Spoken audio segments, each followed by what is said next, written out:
നമസ്കാരം. റാഫ്റ്റോ ക്രിക്കറ്റിലേക്ക് എവർക്കും സ്വാഗതം. ICC T20 world കപ്പിൻ്റെ ഫൈനൽ മത്സരത്തിൽ നാളെ ടീം ഇന്ത്യ ന്യൂസിലാൻഡുമായിട്ട് ഏറ്റുമുട്ടുകയാണ്. കിരീടം ചൂടണം. അഹമ്മദാബാദിലെ മൊട്ടേറയിലെ സ്റ്റേഡിയത്തിലാണ് കളി നടക്കുന്നത്. ഈ സ്റ്റേഡിയത്തിൽ നമുക്ക് 2023 വേൾഡ് കപ്പിൻ്റെ ഫൈനലിൽ ഒരു വമ്പൻ തിരിച്ചടിയേറ്റിരുന്നു. അത് ഏകദിന വേൾഡ് കപ്പ്. അപ്പോൾ അതേ സ്റ്റേഡിയത്തിൽ T20 വേൾഡ് കപ്പിൻ്റെ ഫൈനൽ കളിക്കാൻ ഇറങ്ങുമ്പോൾ അന്നത്തെ തിരിച്ചടി ഇന്നുണ്ടാവരുത്. ഇന്നെന്ന് പറയാൻ നാളത്തെ കളിയിൽ ഉണ്ടാവരുത്. അപ്പോൾ അതിന് വേണ്ടിയിട്ടുള്ള എല്ലാ ശ്രമങ്ങളും ടീം ഇന്ത്യയും മാനേജ്മെൻറ്റും ഒക്കെ നടത്തും. അത് നമുക്കറിയാവുന്ന കാര്യമാണ്. ഇപ്പോൾ ഇതേ ഗ്രൗണ്ടിലാണ് ഈ വേൾഡ് കപ്പിൽ സൂപ്പർ 8 സൗത്ത് ആഫ്രിക്കയോട് പരാജയപ്പെട്ടത് എന്ന കാര്യം കൂടി ഓർക്കണം. ആ കളി ഒരു ഐ ഓപ്പണറായിരുന്നു. അപ്പോൾ അതുകൊണ്ട് തന്നെ ചില നീക്കങ്ങൾ നടക്കുന്നു. ഇപ്പോൾ പിച്ചിനെ കുറിച്ചുള്ള വാർത്തകൾ പുറത്തേക്ക് വന്നിട്ടുണ്ട്. എക്സ്പ്രസ് സ്പോർട്സിൻ്റെ ഇന്ത്യൻ എക്സ്പ്രസിൻ്റെ സ്പോർട്സ് വിഭാഗം എക്സ്പ്രസ് സ്പോർട്സിൻ്റെ ജേർണലിസ്റ്റ് ദേവേന്ദ്ര പാണ്ഡെ ചില കാര്യങ്ങൾ പുറത്തുവിടുന്നുണ്ട്. ഈ മത്സരത്തിന് വേണ്ടി ഉപയോഗിക്കുക മിക്സഡ് സോയിൽ പിച്ചായിരിക്കും.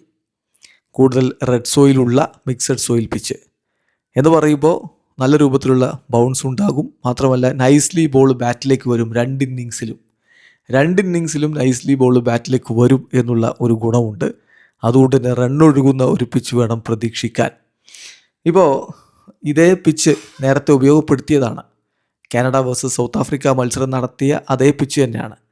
ആ പിച്ചിൽ അന്ന് റണ്ണൊഴുകിയിരുന്നു. അന്ന് സൗത്ത് ആഫ്രിക്ക 5 വിക്കറ്റിന് 213 റൺസാണ് അടിച്ചത്. മറുപടി ബാറ്റിങ്ങിൽ കാനഡയും മോശമാക്കിയില്ല. 8 വിക്കറ്റിന് 156 റൺസ് അടിച്ചിരുന്നു. അപ്പോൾ അതേ പിച്ചാണ് ഇവിടെ ഉപയോഗപ്പെടുത്താൻ പോകുന്നത്. സോ ഹയർ റെഡ് സോയിൽ കണ്ടൻറ്റുള്ള ഒരു മിക്സഡ് സോയിൽ പിച്ച് ഉപയോഗപ്പെടുത്താൻ പോകുന്നു. ഈ ഗ്രൗണ്ടിൽ 2 മത്സരങ്ങൾ, വേൾഡ് കപ്പിലെ 2 മത്സരങ്ങൾ ഇന്ത്യ പരാജയപ്പെടുന്നു. ഒന്ന് നമ്മൾ പറഞ്ഞ ഫൈനൽ മത്സരവും മറ്റൊന്ന് സൗത്ത് ആഫ്രിക്കയ്ക്കെതിരെയുള്ള മത്സരവുമായിരുന്നു. ഇപ്പോൾ 2023 വേൾഡ് കപ്പ് ഫൈനൽ മത്സരത്തിൽ ഇന്ത്യ പരാജയപ്പെടുന്ന ബ്ലാക്ക് സോയിൽ പിച്ചിലാണ്. ആ ട്രാക്ക് ഒരൽപ്പം സ്ലഗ്ഗിഷ് ആയിരുന്നു. അത് ഇന്ത്യൻ ബാറ്റർമാർ നന്നായിട്ട് സ്ട്രഗിൾ ചെയ്യുന്ന ഒരു അവസ്ഥയും ഉണ്ടായി. അന്ന് വലിയ രൂപത്തിൽ പിച്ചിനെതിരെയുള്ള വിമർശനങ്ങളൊക്കെ വന്നിട്ടുണ്ടായിരുന്നു. ഇപ്പോൾ മോസ്റ്റ് റീസെൻ്റ്ലി സൂപ്പർ 8 ഇന്ത്യ പരാജയപ്പെട്ടു. 70 റൺസിൻ്റെ പരാജയമായിരുന്നു.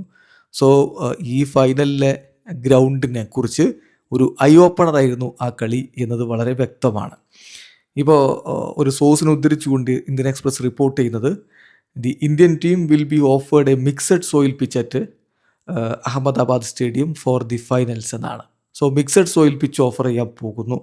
ഇത് ഒരു സ്പോട്ടിംഗ് പിച്ചായിരിക്കും എന്ന് പറഞ്ഞാൽ അൺഡ്യൂ അഡ്വാൻറ്റേജ് 2 ടീമിനും ഉണ്ടാവില്ല. ഒരു സ്പോട്ടിംഗ് പിച്ചായിരിക്കും. More of red soil on this track. അതിനർത്ഥം വിൽ ബി സം ബൗൺസ്.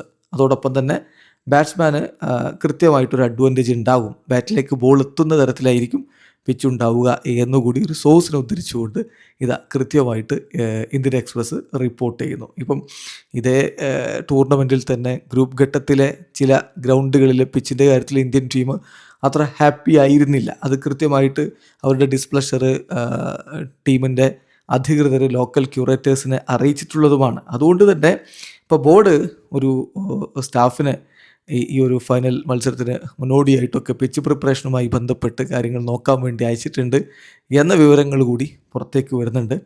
എന്തായാലും ഫൈനലിന് മികച്ച രൂപത്തിലുള്ളൊരു പ്രിപ്പറേഷൻ ടീം ഇന്ത്യ നടത്തിക്കൊണ്ടിരിക്കുകയാണ്. ഇന്നിപ്പോൾ പ്രാക്ടീസ് സെഷനിൽ കൂടുതൽ വ്യക്തമായിട്ട് പിച്ചിനെ കുറിച്ചുള്ളൊരു ധാരണ, ഒരു ക്ലോസർ ലുക്ക് പിച്ചുമായി ബന്ധപ്പെട്ട് ലഭിക്കും എന്ന് വേണം മനസ്സിലാക്കാൻ. ഏതായാലും ഇപ്പോൾ ഈ ഒരു കളിയുടെ കാര്യത്തിലേക്ക് വരുമ്പോൾ എല്ലാം സെറ്റാണ്. പിച്ചിൻ്റെ കാര്യം നമ്മൾ ഇതുവരെ പറഞ്ഞൊന്ന് കൺക്ലൂഡ് ചെയ്ത് പറഞ്ഞാൽ ഒരു മിക്സഡ് സോയിൽ പിച്ച് വരുന്നു. More red soil than black. അതോടൊപ്പം തന്നെ ഗുഡ് ബൗൺസ് ഉണ്ടായിരിക്കും. സോ ബോൾ വളരെ കൃത്യമായിട്ട് 2 ഇന്നിങ്സിലും ബാറ്റിലേക്ക് വരും എന്ന് പറയുമ്പോൾ റൺ ഒഴുകുന്ന ഒരു മത്സരം വേണം നമ്മൾ പ്രതീക്ഷിക്കാൻ. വീഡിയോ അവസാനിക്കുന്നു. ക്രിക്കറ്റ് ലോകത്ത് കൂടുതൽ വിശേഷങ്ങളുമായി റാഫ്റ്റോക്സ് എഴുതാം.